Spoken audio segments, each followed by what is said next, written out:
السلام عليكم ورحمة الله. ازيكم عاملين ايه؟ النهارده جاي لكم بفيديو جديد. هنعمل مع بعض النهارده كيكة الجيلي بطريقة سهلة خالص وطريقة بسيطة جدا وسريعة كده، ومش هتاخد معاكي اي وقت ولا اي مجهود. الحاجات دي بتبقى حلوة جدا في الصيف وحلوة جدا لأطفالنا، بإذن الله تعجبكم إن شاء رب العالمين. ومقادير بسيطة جدا. بس قبل ما نبدأ الفيديو بتمنى منكم كلكم تدعوا لأم وأبويا دعوة حلوة كده، إن ربنا يرحمهم ويغفر لهم ويجعل قبرهم روضة من رياض الجنة، أم وأبويا وجميع أمواتنا إن شاء رب العالمين. وطبعا ما ننساش اخواتنا في غزة وفلسطين، ندعي لهم ان ربنا ينصرهم باذن الله، وربنا يثبت اقدامهم ويرحم موتاهم ويشفي جرحاهم.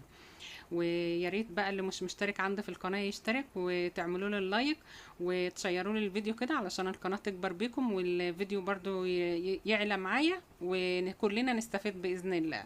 يلا بينا ندخل نشوف الفيديو ونشوف المقادير بتاعتنا. يلا بينا.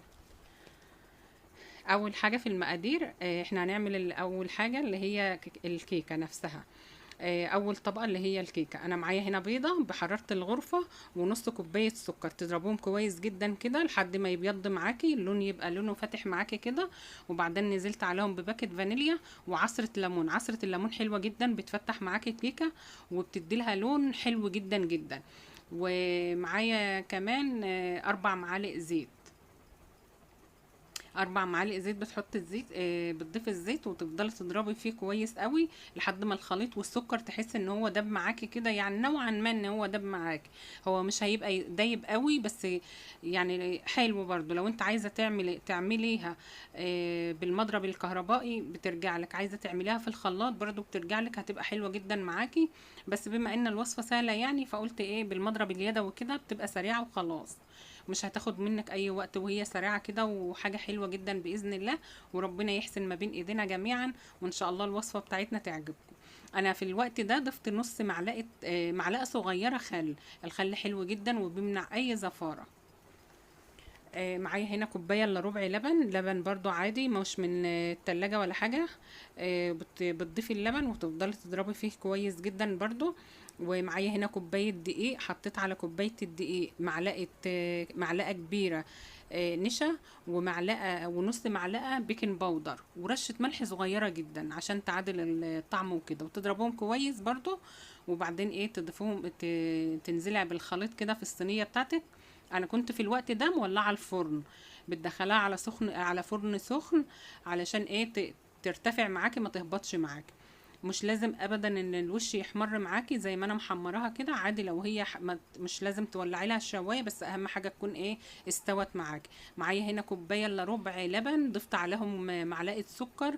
انا ما حطيتش كوبايه اللبن كلها، سقيت بها الايه الكيكه بتاعتنا عشان تدي لها طراوه، وتعادل الطعم بتاع الايه الجيلي والكريمه اللي احنا هنعملها. دلوقتي احنا هنعمل الكريمه بتاعتنا. معايا هنا 4 كوبايات لبن، ونزلت عليهم بباكت فانيليا ومعلقتين كريم شانتيه. والسكر حطيت، السكر بيبقى حسب الرغبه، بس انا بصراحه حطيت 5 معالق. كل ده بتقلبيه على البارد قبل ما تروحي على البوتاجاز، وبعدين توديهم على البوتاجاز وتفضلي تقلبي فيهم كده لحد ايه ما يبداوا كده يبقبق كده من الجناب. يعني ايه النشا استوى، علشان ما تضيفوهوش والنشا لسه ايه، تحس فيه بطعم النشا كده. وهي سخنه زي ما هي كده، بتروح على طول تضيفيها على الكيكه وتاخديها ايه توديها تعينيها في التلاجة لحد ما الكريمه بتاعتنا تتماسك كويس جدا، علشان لما تيجي تقطعيها تطلع معاكي سليمه وحلوه كده. انا في الوقت ده بقى هعمل الطبقه الرابعه اللي هي ايه، اللي هو الجيلي. انا ضفت كوبايه ميه سخنه وضفت عليهم الباكت الجيلي ومعلقه سكر وقلبتهم كويس جدا. وبعدين ضفت معلقه نص كوبايه ميه من الحنفيه عادي، نص كوبايه ميه من الحنفيه، الجيلي اللي احنا بنعمله العادي. الحته دي اتقطعت علشان مش عارفه والله، ان كنت مفكره ان انا بصورها بس هي اتقطعت مني. دلوقتي تاني يوم بقى تسيبيها على اقل 7 ساعات ولا 8 ساعات او لتاني يوم. يعني انا عملتها العصر وسبتها لتاني يوم على الساعة 11 كده، كنت ايه مطلعاها وبقطعها وبوريها لكم بالشكل ده كده، عشان تطلع معاكي طبقات بالشكل دي وتطلع متماسكة. سيبيها وقت كبير في التلاجة.